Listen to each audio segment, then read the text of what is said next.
এবার ঢাকা প্রিমিয়ার লিগের খবর। সেঞ্চুরি করেও ধানমন্ডি স্পোর্টসকে জেতাতে পারল না নুরুল হাসান সোহান। মোহামেডানের কাছে 23 রানে হেরেছে তারা। তবে নাইম শেখ ঠিকই জিতিয়েছেন প্রাইম ব্যাংকে।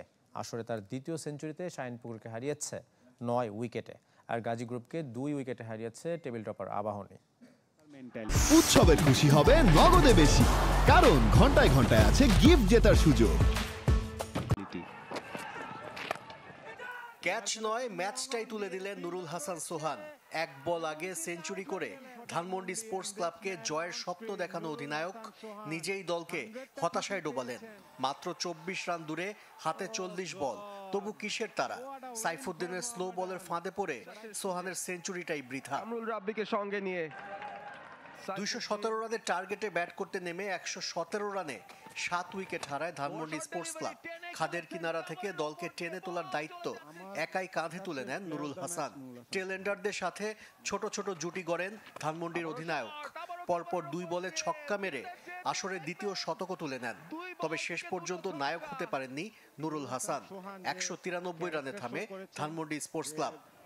ভাবে ইনিংসটাকে বিল্ড আপ করেছে। এর আগে মিরপুরে টস হেরে ব্যাট করতে নেমে মাত্র 216 রান করতে পারে মোহামেডান। সর্বোচ্চ 53 রান আসে তাওহিদ হৃদয়ের ব্যাট থেকে। সেঞ্চুরি হয়েছে বিকেএসপিতেও।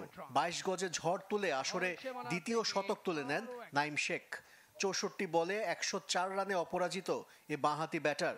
ইনফর্ম নাইম শেখের ব্যাটে শাহিনপুকুরকে 9 উইকেটে হারায় প্রাইম ব্যাংক। 160 রানের টার্গেটে ব্যাট করতে নেমে 20 ওভার 1 বলেই লক্ষ্যে পৌঁছায় ব্যাংক দলটি।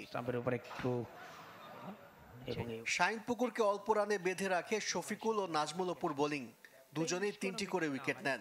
এছাড়া রিশাদ হোসেনের শিকার 2 উইকেট থেকে ফিজিও জেতেন। জয় পেলেও তা সহজ ছিল না আবাহনের।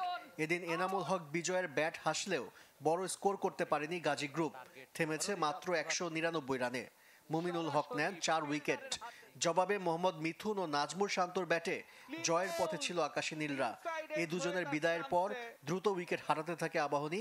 শেষ পর্যন্ত 2 উইকেটের জয় নিয়ে মাঠ ছাড়ে বর্তমান চ্যাম্পিয়নরা। এবারে ক্লোজ কল। আশিক রুদ্র, চ্যানেল 24।